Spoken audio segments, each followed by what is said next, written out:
नमस्कार प्यारे बच्चों। आज हमारी जो वीडियो है वो एपी यानी समांतर श्रेणी को लेकर के है। हमने वैसे भी पहले अपनी 3 वीडियो एपी को लेकर बनाई है, लेकिन आज हम ये 4 सवाल करेंगे और इस चैप्टर को खत्म करेंगे। मैं आशा करता हूं आप अपने घर में पढ़ाई कर रहे होंगे। जो 10वीं के अभी जो इस साल जो पेपर दे रहे हैं वो कड़ी मेहनत कर रहे होंगे। हमारी वीडियो को देखेंगे तो और उनकी रिवीजन अच्छी तरह से हो जाएगी। ठीक है ना। तो ध्यान से देखो बच्चों कि ये सवाल है, आपको nवां पद दे रखा है 3n+2। ये कोई फार्मूला नहीं है, लेकिन उन्होंने बना रखा है कि अगर nवां पद, ये कंडीशन है, कंडीशन कि अगर हम nवां पद ऐसे लिख सकते हैं तो 96वां टर्म निकाल के दिखाओ। तो एक लाइन का सवाल है, ये एमसीक्यू में आ सकता है। हिंदी में किसी एपी का nवां पद आपको दे रखा है, 96वां पद निकालो। सार्वंतर भी निकालो, सार्वंतर भी निकालो। सार्वंतर यानी कॉमन डिफरेंस।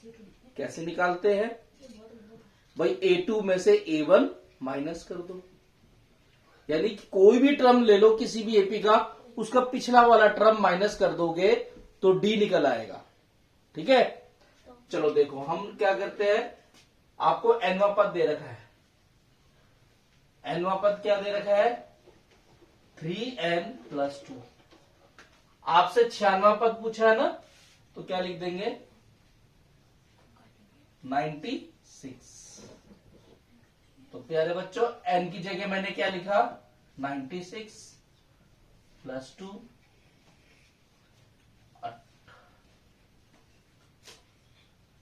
लीजिए 290 आ गया। हो गया सवाल 290। अब आपसे पूछा है सार्व अंतर भी निकालो, यानी also find common difference. Common difference निकालने के लिए देखो आपने एक फार्मूला पढ़ाई है।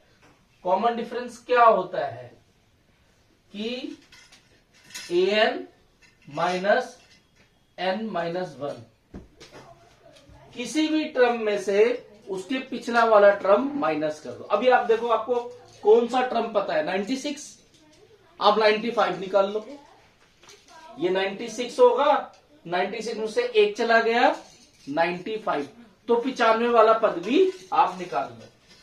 लीजिए n बराबर आप 95 ले लो। लीजिए तो 395 + 2 + 287। आप 96 तो आपसे पूछा ही था, 95 मैंने अपनी तरफ से निकाला है। क्यों? क्योंकि किसी टर्म में से उसका पिछला टर्म माइनस कर देंगे तो आपको क्या मिलेगा? डी निकल जाए। ये वाला फार्मूला फॉलो कर लेंगे। तो 96 टर्म में से 95 टर्म माइनस कर दो। कितना आया था? 290 माइनस 287। क्या आंसर आया? 3। ये आपका सवाल हो गया। ठीक है, तो ये nवां टर्म दे रखा था। अगला जो क्वेश्चन होगा वो SN के ऊपर होगा। हाँ, तो देखो बेटा, अगला जो दूसरा क्वेश्चन है वो ये है कि if the sum of first n term is taken as this, यानी किसी एपी में, मैं हिंदी वालों के लिए बोल रहा हूं, आराम से बोल रहा हूं, आप नोट डाउन कर सकते हैं हिंदी वाले। ठीक है, हमारी जो वीडियो है दोनों के लिए है, लेकिन मैं दोनों में लिखूंगा बच्चों तो टाइम वेस्ट हो जाएगा, हमारी वीडियो लंबी हो जाएगी। तो आप लिख लो कि यदि किसी एपी में प्रथम n पदों का योग इस तरह से लिखा जाए, 1/2 3n² + 7n, तो आपने nth टर्म और 20th टर्म निकालना है, यानी nवां पद और 20वां पद निकालना है। तो कोई भी टर्म निकालना हो, a और d पता होना चाहिए। पिछले वाले सवाल में nth टर्म का फार्मूला दे रखा था, यहां nth टर्म नहीं दे रखा, यहां तो दे रखा सम ऑफ n टर्म। अब देखो कैसे निकालें। ठीक है, आंसर देखो क्या दे रखा है, Sn का फार्मूला तो हमें वैसे पता है, लेकिन फार्मूले में इसको फॉलो करना है। अब आपने इस फार्मूले को 1/2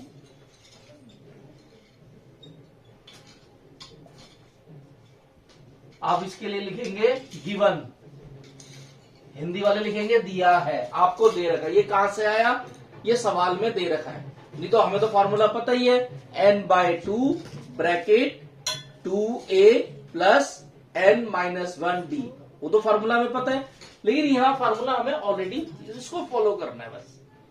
ठीक है, अब देखो पहले n की जगह 1 रख दो, 1 रख दो, 1/2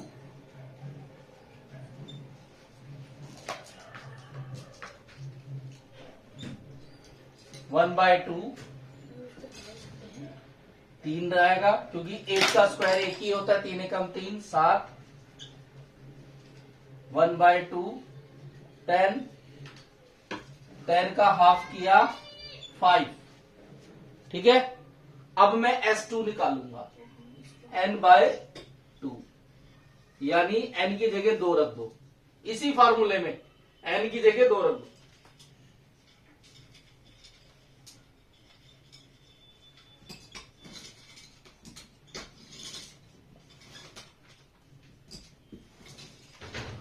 दो का स्क्वायर कितना होता है 4, 4 को 3 से गुणा किया 12,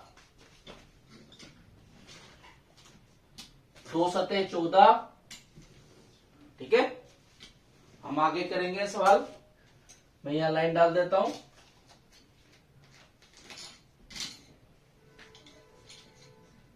26 का आधा कर दिया 13। ठीक है, अब देखो ध्यान से करना है, जो फर्स्ट टर्म होगा ना, फर्स्ट टर्म यानी पहला पद, A1 का मतलब S1 ही होता है। A1 बराबर S1, ये रूल है। जैसे मैं आपको बोल दूं पहला पद 4 है और पहले पद का जोड़ भी 4 ही होगा, 4 और 4 का जोड़ भी 4, इसीलिए पहला पद S1 के बराबर होता है। और यही बात A2 किसके बराबर होगा,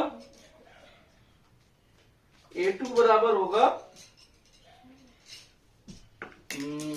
हाँ जी, तो आपने इस तरह से करना है। A2 क्या होगा, S2 के बराबर होगा, कितना होगा 13। अब आपने D निकालना है, D कॉमन डिफरेंस, यानी D कैसे निकलता है, A2 में से A1 माइनस A2 कितना है, जो S2 है, 13 में से 5 कम कर दो, 13 में से 5 गया 8, क्या हो जाएगा 8। ठीक है,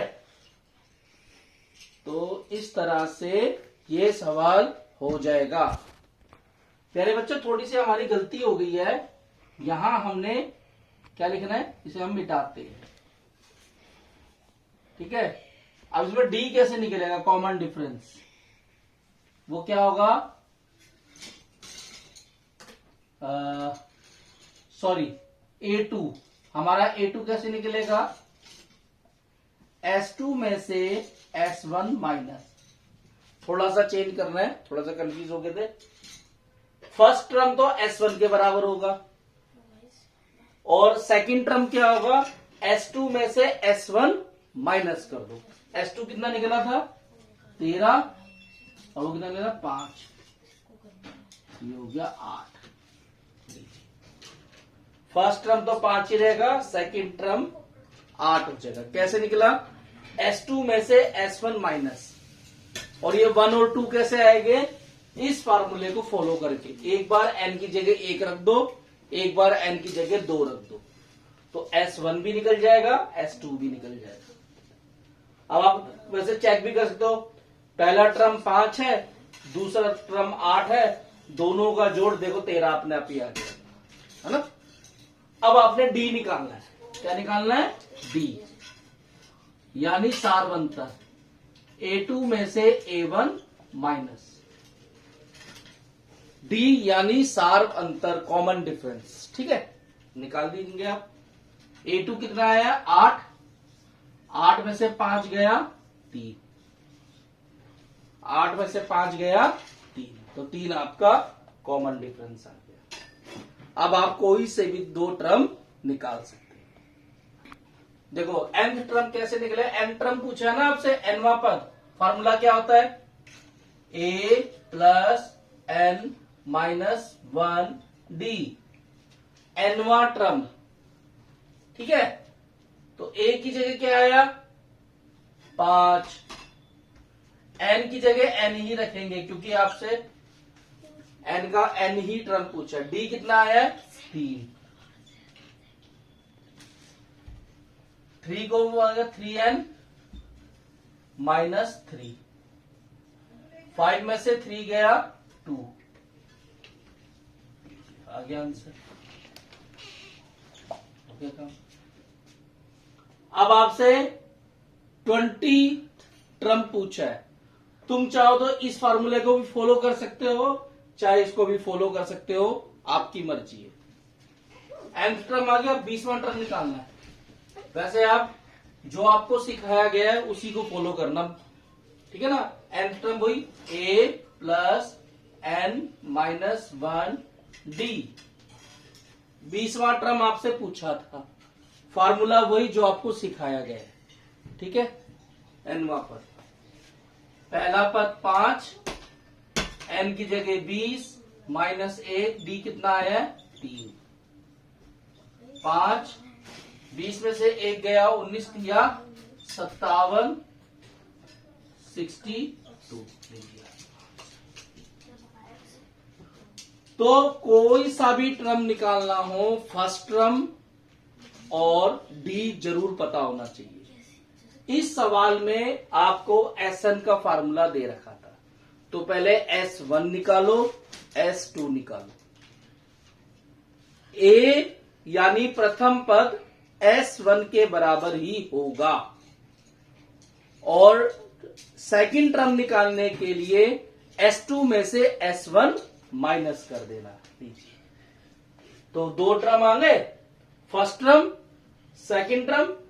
सेकंड टर्म में से फर्स्ट टर्म हटा दोगे तो आपको डी मिल जाएगा, सार्व अंतर मिल जाएगा। बस आपको डी मिल गया, फर्स्ट टर्म मिल गया, तो आपसे कोई सा भी टर्म पूछेंगे आप निकाल सकते हैं। तो इस तरह से ये सवाल दूसरा कंप्लीट हुआ।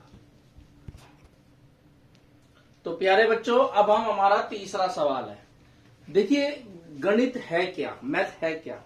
हम जो भी चीज पहले शुरू में सीखते हैं वो हमारी डेली लाइफ में कितना काम आ रहा है, तभी मैथ सीखना हमारे लिए फ्रूटफुल है। ठीक है ना। अभी आपने ANSN सीख लिया, आपके माइंड में आता है भाई हम ये क्यों सीख रहे हैं। अब देखिए, ये जो अब ये हमारी डेली लाइफ की प्रॉब्लम आ गई, वर्ड प्रॉब्लम। आप कोई भी चैप्टर पढ़ लो, वर्ड प्रॉब्लम बाद में आती है, क्योंकि वो हमारे दैनिक जीवन की प्रॉब्लम को सॉल्व करने के कितने काम आती है हमें तब पता चलता है। ठीक है ना। हर चैप्टर में वर्ड प्रॉब्लम होती है, तो इस चैप्टर में भी वर्ड प्रॉब्लम है कि एक व्यक्ति है, मैंने हिंदी में लिखा है, क्वेश्चन बड़ा इस बार मैंने हिंदी में लिखा है, इंग्लिश वाले समझ जाएंगे। एक आदमी पहले साल 32 रुपए जमा करता है, अगले साल 36 रुपए जमा करता है। इस प्रकार वह हर वर्ष 4 रुपए की बचत में वृद्धि करता है, बढ़ोतरी करता है। ये तो पता भी चल रहा है, पहले 32 है फिर 36 है ना। तो इन्होंने बोला कितने सालों में उसकी बचत 200 रुपए हो जाएगी, यानी उसके गुल्लक में 200 रुपए आ जाएंगे। तो बस देखो, देखिए पहले हो गया एपी क्या बनेगी 32, अगले साल उसने कितनी बचत करी 36, फिर 4 और जोड़ लो, 4 और जोड़ लो 40, और ऐसी करते करते करते उसकी बचत जो हो जाए ना टोटल, वो 200 हो जाए। क्या हो जाए? 200 हो जाए आपकी बचत। ठीक है ना? तो यहां पर आपने टाइम निकालना है, यानी कि एन निकालना है। देखो ए 32, डी आपको पता ही है 4 रुपए, 4 रुपए का डिफरेंस आ रहा है ना। 32, 4 36, 4 40, कितने सालों में? तो आप लिख देंगे एस एन। एस एन आपका कितना होना चाहिए? 200। 200 गुल्लक में 200 रुपए जमा होने के लिए कितना टाइम लगेगा, ये पूछा गया। एन निकालना है। तो क्या हुआ? पहले फार्मूला लिखो, n/2 2a plus n-1d equal to 200। n की वैल्यू पता नहीं, a की जगह आ गया 32, n नहीं पता, एक कम, d कितना है? 4। ठीक है, 64 प्लस 4n माइनस 4, ये ब्रैकेट 4 से गुणा हो जाएगा। आगे हम करेंगे बेटा,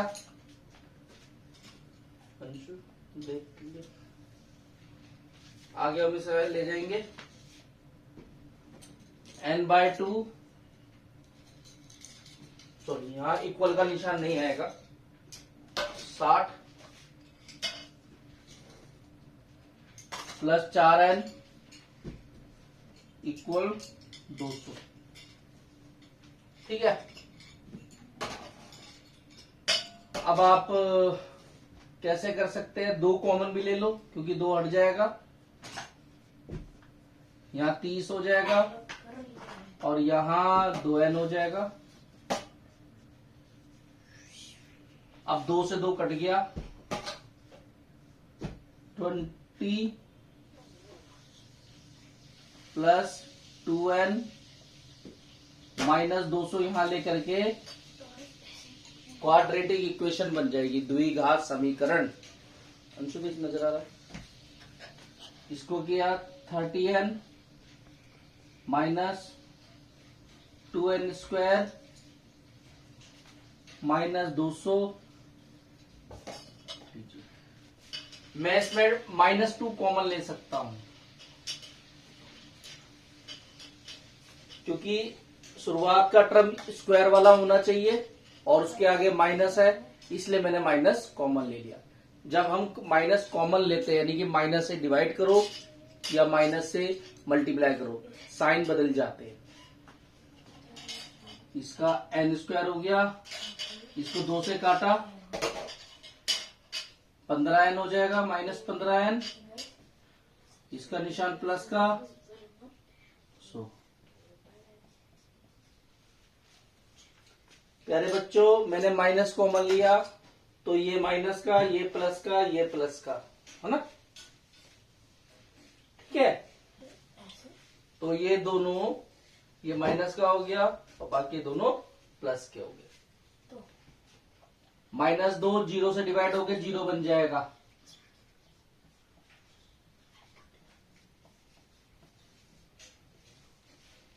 अब आप द्विघात समीकरण बना देंगे, गुणा करे तो 100 आए, जमा करे तो 15 आए।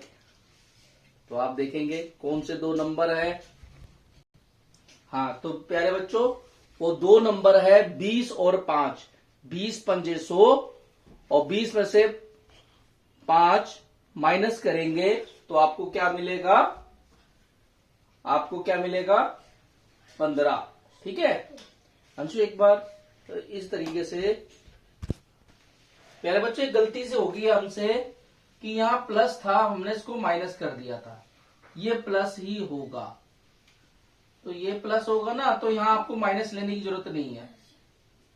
ठीक है, तो ये प्लस ही रहेगा, ये माइनस रहेगा। ये जो है ना, ये हमने गलती कर दी, हम माइनस लिख दिए, प्लस ही है, तो मुझे माइनस लेने, कॉमन लेने की जरूरत नहीं है। अगर फर्स्ट टर्म माइनस में होता है ना तभी कॉमन लेते हैं, क्योंकि फर्स्ट टर्म जो स्क्वायर वाला है, स्क्वायर वाला हमेशा फर्स्ट टर्म होना चाहिए। तो वो तो ऑलरेडी प्लस में, तो मैं केवल 2 कॉमन लिया। अब आप इसको चेंज कर लेंगे, इनटू करे तो 100 आए, माइनस करे तो 15 आए। तो नंबर्स आर 20 एंड 5, 20 और 5।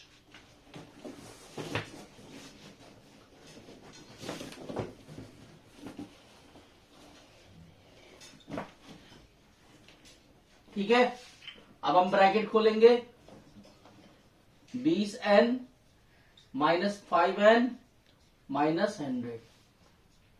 ठीक है, अब मैं इसको थोड़ा सा आगे करता हूं। देखो ये वाली कंडीशन बनी थी ना,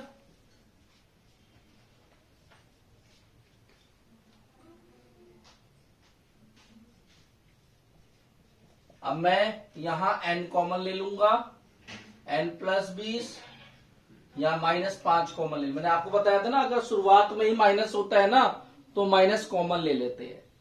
कॉमन लेने का मतलब होता है, माइनस कॉमन लेने का मतलब ये है कि साइन बदल देंगे, चेंज कर देंगे। 5 कम, ये माइनस है प्लस हो जाएगा 20। ये ब्रैकेट सेम होने चाहिए, कॉमन ले लेंगे इनको भी, और यहाँ n बचेगा, ये कॉमन आ गया, यहाँ -5 बचेगा। बीच में निशान कुछ मत लगाना, ये मल्टीप्लाई होता है। ठीक है, अब आप देखेंगे n का निशान साइन चेंज हो जाएगा ना, तो -20 और 5। n कभी भी माइनस में नहीं हो सकता, तो कंसिडरेबल 5 रहेगा। ठीक है, तो लिखेंगे अतः 5 वर्षों में बचत 200 रुपए हो जाएगी।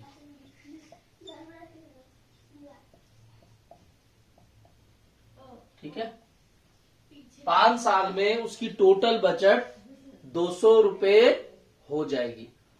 मैं आशा करता हूं आपको ये सवाल समझ में आया होगा। तो प्यारे बच्चों, आज हमारा जो चौथा सवाल है वो ये है, लास्ट सवाल है, इसको ध्यान समझेंगे। ये भी एक वर्ड प्रॉब्लम से रिलेटेड है, मैंने हिंदी में लिख दिया है और इंग्लिश में भी मैं बता ही दूंगा कि रामकली अपनी बेटी का कॉलेज में एडमिशन कराना चाहती है और उसको पता है कि उसको 1800 रुपए चाहिए। रामकली एक she is a poor lady, गरीब महिला है। तो वो उसके लिए क्या करती है, वो हर महीने 50 रुपए जोड़ती है। ठीक है, मैंने ये नहीं बोला सॉरी, वो 50 रुपए से बचत शुरू करती है। हर महीने वह हर महीने 50 रुपए बचत करती है। सॉरी, ये थोड़ी लाइन चेंज कर लेना, 50 रुपए से वो बचत शुरू करती है। ठीक है, हर महीने अपनी बचत 20 रुपए बढ़ा देती है। कैसे? जैसे अभी फरवरी चल रहा है, तो उसने 50 रुपए सेव किए, तो वो मार्च में 20 रुपीज बढ़ा करके, यानी कि 70 रुपीज, फिर अप्रैल में 90 रुपीज, इसी तरीके से, ठीक है ना, बढ़ा देती है। तो बताना है एक साल में उसकी बचत क्या होगी, वही सम पूछा है टोटल। ठीक है, एक और भी क्वेश्चन है, क्या वह अपनी बेटी का कॉलेज में एडमिशन करा लेगी, यानी कि will she success to get her daughter admission in the particular college. ठीक है, तो उसका जवाब तो हमें बाद में पता चलेगा, क्योंकि हमें इतना तो पता है कि कॉलेज में एडमिशन के लिए उसको 1800 रुपए चाहिए। एपी क्या बनेगी, पहले महीने उन्होंने शुरुआत करी 50 रुपए से, फिर कितने करी, 20 रुपीज हो गए ना, बढ़ा दिए 70 रुपीज, फिर 90 रुपीज।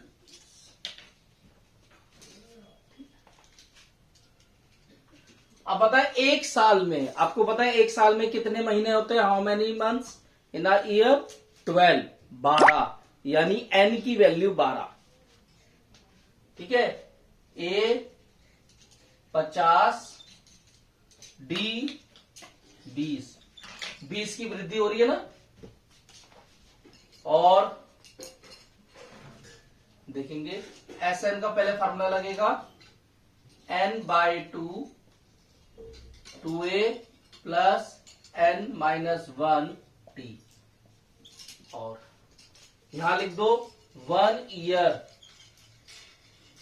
यानी n, इसका मतलब क्या हुआ 12 मंथ्स। एक साल में 12 महीने होते हैं, तो 12 महीनों की सेविंग का टोटल निकाल लो एस एन, बस। तो एन की जगह क्या आ गया 12, 12 का हाफ कर दिया, फर्स्ट टर्म का डबल कर दिया, 12 एक कम कर लो, डी कितना है 20 की वृद्धि, 20 रुपए बढ़ा देती है हर महीने। कॉमन डिफरेंस भी तो यही होता है, बढ़ता रहता है ना। 6 100 11 220, 12 में से 11 11 दूनी 22, ठीक है 320। अब आप कर लो, यहां पे हो गया सवाल, 6 दूनी 12, 18 और 1 19, यानी 12 महीनों में उसकी टोटल बचत कितनी हो जाएगी 1920, जबकि उसको पैसे कितने चाहिए 1800। तो दूसरा आंसर भी निकल गया। क्या वो एडमिशन करा सकेगी, यस करा सकेगी। 1800 चाहिए, एक साल में उसने कितने जमा कर लिए 1920। लिख देंगे, तो लिखेंगे अतः रामकली ने एक वर्ष में 1920 रुपए जोड़ लिए। हाँ हाँ, वह एडमिशन करा सकेगी, करा सकेगी, बस हो गया ये आपका आंसर। पेपर में जिस भाषा में आपसे पूछा है एंडिंग लाइन उसी में होनी चाहिए, ये नहीं एन एन एन निकाल दिया छोड़ दिया, एक्स निकाल दिया छोड़ दिया। जिस वे में आपसे क्वेश्चन पूरा है पूछा है, आप उसी वे में लास्ट आंसर देंगे, ठीक है। मैं आशा करता हूं कि आपको ये चैप्टर अच्छी तरह समझ में आया होगा। लेकिन देखो बेटा, डाउट तो कब, सभी के डाउट तो क्लियर करना पॉसिबल नहीं होता है, डाउट तो हमेशा बने रहते हैं, लेकिन डाउट भी क्लियर तभी होते हैं जब हम उसकी प्रैक्टिस करते हैं, ठीक है ना। प्रैक्टिस करोगे तो आप परफेक्ट बनोगे। तो हम तो आपको गिने चुने क्वेश्चन ही करा सकते हैं जो बाकी क्वेश्चन को सॉल्व करने में आपकी मदद करेंगे। ये जो मैंने क्वेश्चन लिखा है ना, ये वाला, ये 2 बार आया है सीबीएसई के पेपर में, 2 बार। क्या पता वर्डिंग चेंज हो जाए, क्वेश्चन यही हो, ऐसा हो सकता है ना। तो आप एपी वाले चैप्टर को अच्छी तरह से पढ़ेंगे। मैं आशा करता हूं आपको समझ में आया होगा। आप लाइक करेंगे, शेयर करेंगे, ठीक है, और हमारी नई वीडियो का इंतजार करें। जल्द ही हम नया चैप्टर लेकर के आपके सामने पेश होंगे।